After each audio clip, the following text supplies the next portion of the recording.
Hola, ¿qué tal? Es un gusto saludarte. Te saluda Astrid Larrondo desde Tampico, Tamaulipas, y en este día vamos a hablar sobre que estamos elaborando una lista de reproducción que se va a llamar Ingresos en el extranjero. Y bueno, primero que nada hay que ver quién tributa en ICR en México y cómo sería la residencia en el país o qué significa ser residente en el país, que de ahí depende si tú vas a tributar en México o no. Entonces te he preparado un material, vamos a verlo. El día de hoy el tema es ingresos del extranjero, la parte 1, ser residente en México. ¿Qué significa? Vamos a ver esto.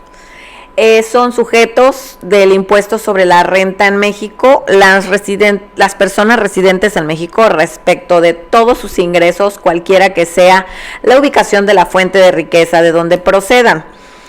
Número 2, los residentes en el extranjero cuando tengan un establecimiento permanente en el país. Esto significa que vienen al SAT, requieren un RFC, tienen un establecimiento y un domicilio fiscal en el país y van a tener operaciones aquí en el país. Son residentes en el extranjero, pero tienen un establecimiento permanente, un local, una dirección física en el país. Y los residentes en el extranjero respecto de los ingresos procedentes de fuente de riqueza en México, aun cuando no tengan establecimiento permanente o cuando teniéndolo dichos ingresos no sean atribuibles a este. Es importante ver que tanto los residentes en México como en el extranjero pueden ser sujetos del ICR. Entonces, ¿qué significa ser residente? Es lo que vamos a revisar a continuación, que es importante para distinguir si son sujetos del ICR o no. El artículo 9 se consideran residentes en el territorio nacional las personas físicas que hayan establecido su casa habitación en México. Cuando las personas que se trate también tengan una casa habitación en otro país, se considerarán residentes en México. En territorio nacional se encuentra su centro de intereses vitales.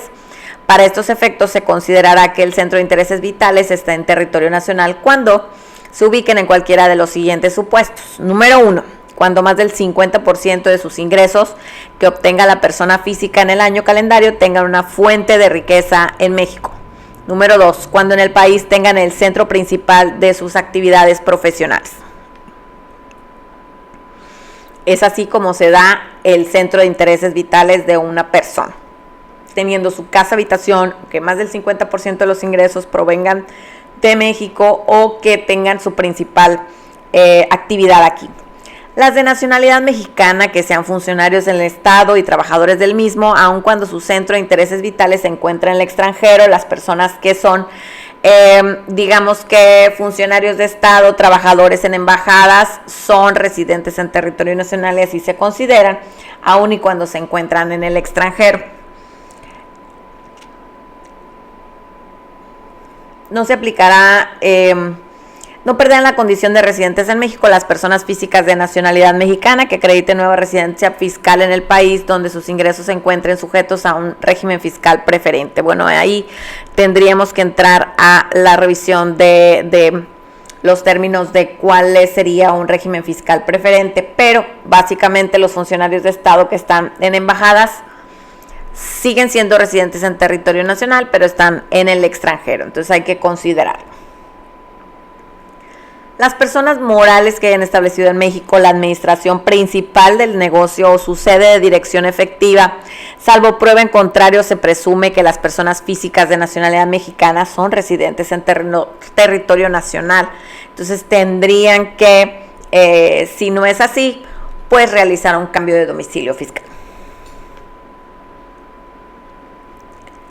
Entonces, las personas físicas o bien morales que dejen de ser residentes en México de conformidad con el Código Fiscal de la Federación deberán de presentar un aviso ante las autoridades fiscales, y esto es muy relevante cuando una persona ya no tributará aquí. Hay que avisar que va a cambiarse de domicilio fiscal a más tardar dentro de los 15 días inmediatos anteriores a aquel que sucede el cambio de residencia fiscal, ya que estando en el extranjero quizá no pueda hacer este trámite. Entonces, cualquier persona que vaya a cambiar su domicilio, ya no esté tributando, ya no tenga ingresos provenientes de México, puede hacerlo, pero sí necesita notificar a la autoridad de su cambio de domicilio fiscal. ya que esto le haría o no que fuese contribuyente del impuesto sobre la renta en México. Es por ello que requiere avisar ante la autoridad fiscal que se va a cambiar de domicilio 15 días antes de su cambio. Esperando como siempre que nuestro contenido te sea de utilidad, por favor déjanos tus comentarios si tienes alguna duda respecto a este tema, que yo sé que surgirán una diversidad de dudas. Y bueno, vamos a estar elaborando esta lista de reproducción, como te comenté, que se va a llamar Ingresos en el extranjero, viendo los diferentes puntos de vista de las personas que no están en México o que reciben ingresos en el extranjero y cuándo aplica una cosa y cuándo aplica la otra. Entonces vamos a estar respondiendo con esta lista de reproducción. Si te fue útil, por favor, comparte, regálanos un like, déjanos tus comentarios, suscríbete, comparte en tus redes, nos ayudarías mucho. Muchas gracias y nos vemos en un próximo video.